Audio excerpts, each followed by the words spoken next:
गानग्रा एसामिससो आरो नै ओमफ्राय गानहोबाय नालाय मोजां नुबाय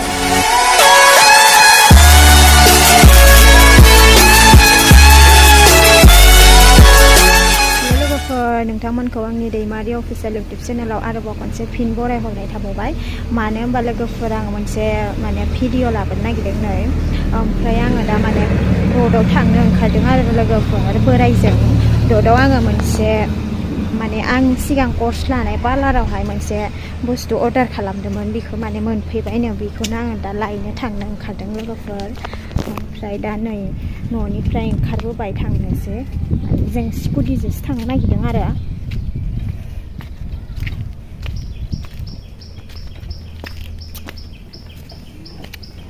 नै बोराया लामायाव दंफैयो सानसे थांसै जोंहा बाबुखौ लांफाला बाबुआ एसे गगा मोननानै बोरैबा जाबाय दं ओंखायनो माने थान्दा हाबगोन ना ओंखायनो लांफाला जों सानैजोंल' थांसै दा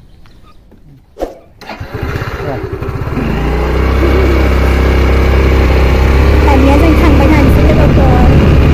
नोंसोरो आंनि भिडिअखौ मोजां मोनोब्लाथाय नायलांबाय थादो लोगोफोर जोबजासिम सान्दुं गोसाथारनि खामथाबलांथारसिगोन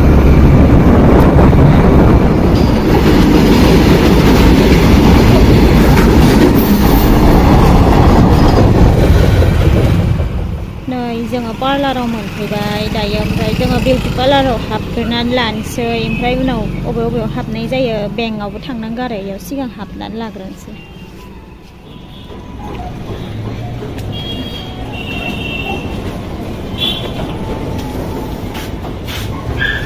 गोजौआवसो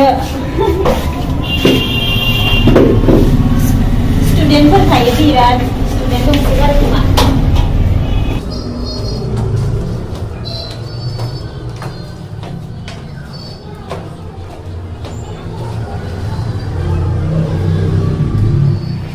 जोङो पार्लाराव मोनफैनानै जिरायनानै दं ओमफ्राय मा होनो मेमखौ लेंहरबाय मेमा गोजौआवसो थायो नालाय मोनफैथ'वाखै फैबाय दङ दा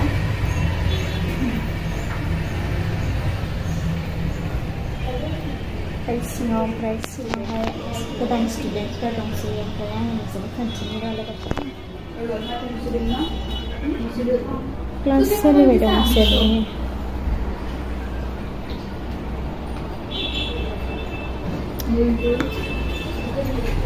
ओमफ्राय ओइथिंहाय जोंनि मेकआप कर्स लानायनि रुम दं आरो मेकआपनि एक्सट्रा रुम दङ बेयावबो स्टुडेन्टफोर दङ बर' दङ बेयाव ओमफ्राय दख'ना गाननो सिखायदो नामा आहियासो मा होनदो ब्लग दखना पिंदा हिकी आसा नाकी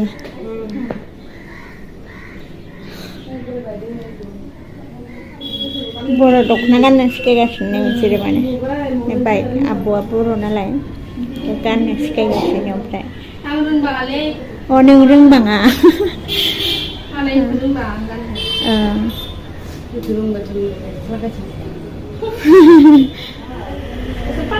दख'ना गानग्रा एसामिससो आरो नै ओमफ्राय गानहोबाय नालाय मोजां नुबाय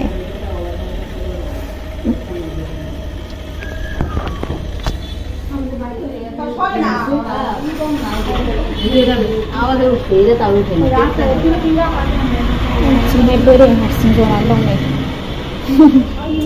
फैबाय जोङो थांनोसै बेनिफ्राय ओंखारबोबाय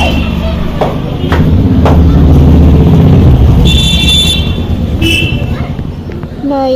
मा लादो दायो न'आव मोनहैब्लाथाय खेवनानै खोन्थिनोसै नैयावबो लादो आरो माबा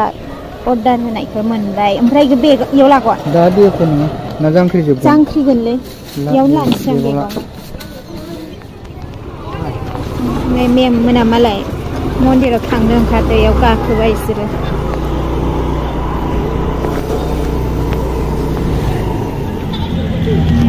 जोङो दायो बेंकआव फैबाय लोगोफोरनो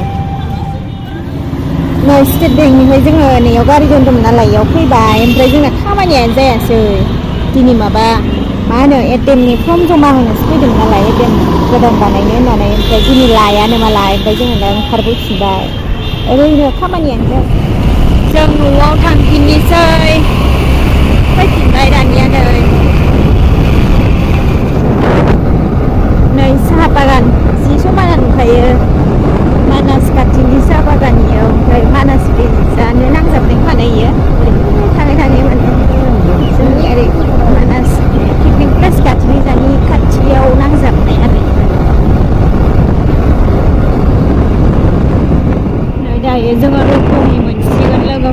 ओमफ्राय मा होनो पार्सेल फैदों मोनसे फ्लिपकार्टनिफ्राय ओमफ्राय पार्सेल आरो कबियाव जोंहा नेनानै दङ इखौ लायना फैनोसै जोङो डाइरेक्ट थांखानानै नै पार्सेलखौ मोनबाय जोङो ओमफ्राय दा एसे नायनानै लानोसै खानाय क्रिमपार बानायग्रा मेचिन बानायदोंमोन नालाय आं अर्डार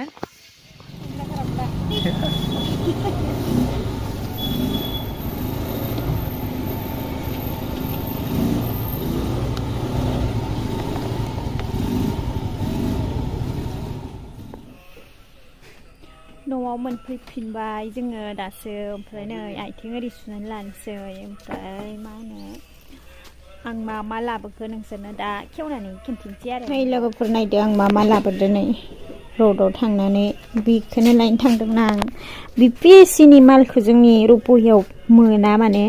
रावनावबो लाबोआ आरो रावबो लाबोनो थिनबाबो ओंखाय आङो रडआव मेमनियाव अर्डार होदोंमोन नालाय लाबोनानै फैबायनो मेकआपनि आरो कनसिलार आरो फाउन्डेसननि प्लेट बियो मेकआपाव नांगौ नालाय गोनां जादों नालाय लायबाय आरो आं ओमफ्राय नै क्रिमपार मेचिन ओमफ्राय नै हेयार स्पा क्रिम आरो